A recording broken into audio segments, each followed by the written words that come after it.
আমি জন্মসূত্রে একজন হিন্দু। পৃথিবীতে অনেক ধর্মগ্রন্থ বিদ্যমান এবং প্রতিটা ধর্মগ্রন্থই তার অনুসারীদের কাছে সত্য এবং তাদের কাছে সত্যতার প্রমাণ করার জন্য যথেষ্ট যুক্তিও রয়েছে। আমার প্রশ্ন হলো, আমি যদি কোনো একটা ধর্মগ্রন্থকে সঠিক বলে মেনে নিতে চাই, সেটা কিভাবে সম্ভব, কিভাবে হবে? আমি কিভাবে বুঝবো যে এটাই সঠিক, বাকিগুলো ভুল? যেহেতু সবার নিজের ধর্মগ্রন্থগুলো সঠিক বলে মনে করেন, আমি নিরপেক্ষভাবে কোনটাকে সঠিক বলে মেনে নিব এবং কেন মেনে নিব? খুবই গুরুত্বপূর্ণ এবং খুবই প্রয়োজনীয় প্রশ্ন করেছেন আমাদের এই ভাই। আমি প্রথমে তাকে ধন্যবাদ জানাই তার প্রশ্নটি আমাদের কাছে উপস্থাপন করবার জন্য। এর উত্তরে আমরা বলতে চাই যে দেখুন, আল্লাহ রাব্বুল আলামিন প্রত্যেকটা মানুষকে জন্মসূত্রে আল্লাহর ভাষায় আল্লাহ নবী সাল্লাল্লাহু আলাইহি সাল্লামের মাধ্যমে আল্লাহ তাআলা ব্যক্ত করেছেন, ওয়াহী গায়রে মাকতুর মাধ্যমে ব্যক্ত হয়েছে যে কুল্লু মাউলুদিন ইউলাদু আলাল ফিতরাহ, প্রতিটি মানুষ জন্মসূত্রে ঈমানদার হয়ে জন্মগ্রহণ করে। প্রত্যেকটা মানুষের স্রষ্টার প্রতি বিশ্বাস, এটা নিয়েই সে দুনিয়াতে আসে। এই স্রষ্টা সংক্রান্ত যে ধারণা, এটা তার সমাজ, তার পরিবার থেকে যেটা পায় সেটাকেই সে ধারণ করে। বাকি স্রষ্টার প্রতি ধারণার এই বিশ্বাসকে নিয়েই মানুষ জন্মগ্রহণ করে। তার বাবা মা সম্পর্কে আল্লাহ নবী সাল্লাল্লাহু আলাইহি ওয়াসাল্লাম বলেছেন, ইল্লা আন্না আবওয়াহু ইয়াহুদানিহি আও ইউনাসসারানিহি আও ইউমাজ্জিসানিহি। মানুষ যে বিভিন্ন ধর্মে অনুসারী হয়, এটা তার পরিবার থেকে যে দীক্ষা পায়, পরিবার তাকে যেদিকে গাইড করে সে সেদিকে যায়।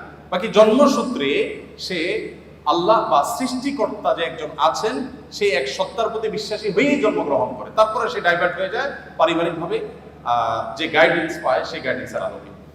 এখন আপনি যখন প্রাপ্তবয়স্ক হন, আপনি যখন দেখবেন যে একাধিক ধর্মগ্রন্থ বা একাধিক ধর্ম পৃথিবীতে আছে। আল্লাহ তাআলা কোরআনে কারিমে বলেছেন, ইন্নাদ দীনা ইনদাল্লাহিল ইসলাম, আল্লাহর কাছে একমাত্র মনোনীত দিন হলো ইসলাম। এই কথা যখন আপনি জানতে পেরেছেন, তখন আল্লাহ তাআলা আপনাকে যে বিবেক দিয়েছেন, সেই বিবেক খরচ করে আপনি ইসলামকে জানার চেষ্টা করবেন।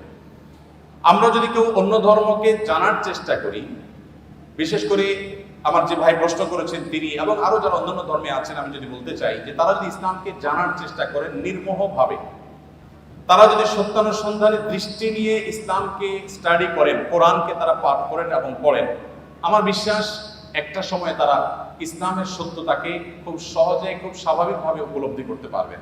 যেহেতু তিনি একজন সৃষ্টিকর্তায় বিশ্বাস করেন, অতএব সৃষ্টিকর্তার কাছে তার আকুতি থাকা উচিত, প্রার্থনা থাকা উচিত, হে মহান সৃষ্টিকর্তা, আপনি আমাকে গাইড করেন এবং নিজের বিবেক, বুদ্ধি সবগুলোকে উন্মুক্তভাবে তিনি ব্যবহার করে তিনি কোরআনকে, আল্লাহর দ্বীনকে তিনি বোঝার চেষ্টা করা দরকার। এটা যে কোনো ধরনের মানুষের জন্য প্রযোজ্য যে আপনি পারিবারিকভাবে যে দ্বীন পেয়েছেন, সেই দ্বীনকে আপনি রপ্ত করেন, বুঝেন। অন্য ধর্মাবলম্বী ভাই যারা আছেন তাদেরকে আমরা বলবো যে কোরআন আপনারা নির্মোহভাবে একটু পড়ার চেষ্টা করুন। ফ্রান্সের একজন পলিটিশিয়ান, তিনি একসময় ইসলামের প্রতি অনেক বেশি বিদ্বেষ ধারণ করতেন। 2009, 10, 11 এই সময়টাতেই আমি সোশ্যাল মিডিয়াতে আমার ফেসবুক আইডিতে তার ছবি, নাম দিয়ে অনেক লেখালেখি করেছি তার ইসলাম বিদ্বেষের কারণে, মুসলমানদের প্রতি বিদ্বেষের কারণে। বেশ কিছুদিন পর, বোধহয় গত কিছুদিন আগে, এক ভদ্রলোক আমাকে দেখার ইউটিউবে তার একটা ভিডিও, আমি দেখে তো অবাক হলাম যে এই ভদ্রলোক একজন পলিটিশিয়ান ছিলেন, পাওয়ারফুল পলিটিশিয়ান ছিলেন। তিনি কোরআন এবং নবী করিম সাল্লাল্লাহু আলাইহি সাল্লামের সিরাত, এটাকে অধ্যয়ন করে উনি অধ্যয়ন করেছেন হলো মুসলমানদের দৌড় ধরার জন্য, কিন্তু অধ্যয়ন করে তিনি একটা পর্যায়ে ইসলাম গ্রহণ করেছেন। অতএব আমি আমার এই প্রশ্নকর্তা বন্ধুকে বলবো, আপনি দুটি জিনিস, একটি হলো আপনি মুক্ত মন নিয়ে কোরআনে কারিমটা একটু পড়ুন এবং প্রিয় নবী সাল্লাল্লাহু আলাইহি ওয়াসাল্লাম পুরো জীবনটা একবার পড়ুন।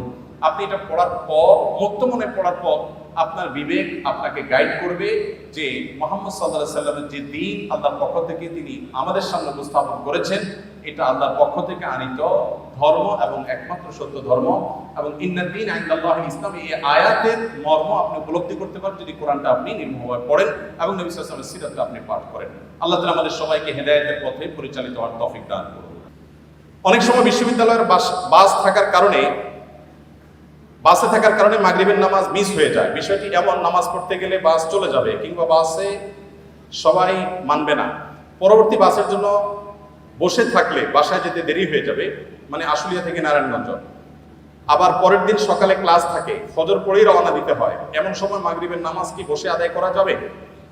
দেখুন, মুসলমানের কাছে নামাজের চাইতে গুরুত্বপূর্ণ কোনো বিষয় নেই। নামাজ হলো মুসলমানের কাছে সবচেয়ে গুরুত্বপূর্ণ বিষয়। বিধায় নামাজের জন্য যদি আপনার একটু দেরি করে যাওয়া লাগে, একটু পরের বাসে যেতে হয়, 1 ঘন্টা পরে বাসায় পৌঁছেন, তাহলে তাই করতে হবে। প্রয়োজনে আপনি বাস থামিয়ে পথে নেমে যেতে হবে যদি টাইম চলে যায়, কারণ ইন্নাস সালাতা কানাত আলাল মুমিনিনা কিতাবাম মাওকুতা, নির্দিষ্ট সময় নামাজ পড়তে হবে। বিধায় আপনি নেমে নামাজ পড়ে নেবেন, এরপরে আপনি প্রয়োজনে নিজের গাঠের টাকা দিয়ে অন্য বাসে যাবেন। যদি এগুলোর কোনোটাই আপনার জন্য সম্ভব না হয়, উজু করে বাসে উঠবেন, যে মাগরিবের নামাজ পথে আপনার সময় চলে যাওয়ার মতো পরিস্থিতি তৈরি হতে পারে, তাহলে বাসের মধ্যে আপনি যেভাবে সম্ভব দাঁড়িয়ে নামাজ আদায় করার চেষ্টা করবেন। যদি কেবলার দিকে যায় তাহলে ওইদিকে ফিরে, যদি উল্টা দিকে যায় তাহলে সেদিকে ফিরে, আর যদি অন্য কোনো দিকে যায় তাহলে কোনোভাবে মোড় ঘুরিয়ে দাঁড়ানোর সুযোগ বের করার চেষ্টা করবেন। আমার জীবনে এরকম ঘটনা ঘটেছে যে বাসে আছি, দূরপাল্লার বাসে, ফজরের নামাজের টাইম যায় এবং বাস ড্রাইভার কোনোভাবে থামাবেন না, বহু কষ্টে ওযু করে গায়ের মধ্যে দাঁড়িয়ে নামাজ পড়েছি।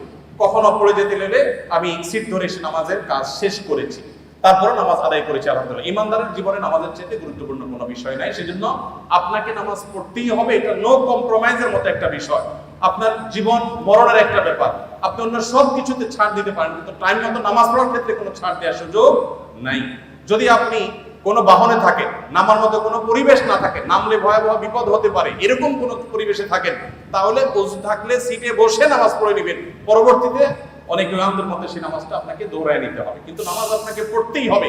এখানে কোনো প্রকার ছাড় কিংবা মাফ নাই। কিভাবে চোখ হেফাজতে রাখা যায়? আরেকটি প্রশ্ন হলো, বেকার অবস্থা বিয়ে করা কি জায়েজ আছে? চোখের হেফাজত করার জন্য যে কয়েকটা উপায় আছে, তার মধ্যে একটা হলো বিয়ে। নবী সাল্লাল্লাহু আলাইহি ওয়াসাল্লাম বিবাহ করার ফজিলত বর্ণনা করতে গিয়ে বলেছেন, ফাইন্নাহু আগাদ্দু লিল বাসারি ওয়া আহসানু লিল ফারাজি। যদি কেউ বিবাহ করে ফেলে তার জন্য দৃষ্টিকে সংযত রাখাটা সহজ হয়। এখন প্রশ্ন হলো যে বেকার অবস্থা বিয়ে করা জায়েজ আছে কিনা? যদি বেকার অবস্থা বিয়ে করে বিবি স্ত্রীর ডাল ভাতের জোগাড় করার মতো সুযোগ থাকে, প্যারেন্টস এর সহযোগিতা থাকে, তাহলে ইসলাম সেটা সম্পূর্ণ জায়েজ আছে, না জায়েজ কোনো কাজ নয়। বেকার অবস্থায় প্রেম বা অবৈধ ভালোবাসা সম্পর্ক হয় কি হয় না? শুধু হয় না, এই প্রেম ভালো তথাকথিত প্রেম ভালোবাসা নামের এই 2 নম্বরই এটা বেকাররা বেশি করে। কি বলেন? যত বেকার আছে এখনো কর্মজীবনে ঢুকে নাই, আপনি দেখবেন তথাকথিত ভালোবাসার নামে বিবাহ বহির্ভূত সম্পর্ক সবচেয়ে বেশি করে এরা। কারণ কাজ নাই, শয়তান তার মাথায় একটা আকাশ ঢুকায় দেয় এবং তাকে বিপদগামীদের দিকে নিয়ে যায়। তো বেকার অবস্থা যদি খারাপ কাজ করা যায়, ভালো কাজ কেন করা যাবে না? অবশ্যই করা যাবে, তবে স্ত্রীর ভরণ পোষণের দায় দায়িত্ব অবশ্যই আপনাকে বা আপনার প্যারেন্টসকে নিতে হবে। আপনি মুখস্থ শুধু করে ফেললেন, কারো দায়িত্ব নেয়ার মতো আর্থিক ক্যাপাবিলিটি থাকলো না, এটা কিন্তু জায়েজ নয়। তো দৃষ্টিকে সংযত রাখার জন্য বিবাহ করার যেমন কার্যকর উপায় রয়েছে, এর যেরকম উপকারিতা রয়েছে, ঠিক একইভাবে আপনি যে পরিবেশে আছেন সেখানে প্রতিনিয়ত আত্মজিজ্ঞাসার মুখোমুখি করা নিজেকে, যে আমি কতটা নিজেকে নিয়ন্ত্রণ করতে পারছি। নিয়ন্ত্রণ করতে পারাটাই সার্থকতা, আর যা ইচ্ছা তা যেখানে তা আসলে দেখে ফেললাম, এটার মধ্যে কোনো সার্থকতা নেই। আস-সুন্নাহ ফাউন্ডেশন, উম্মার স্বার্থে সুন্নাহর সাথে।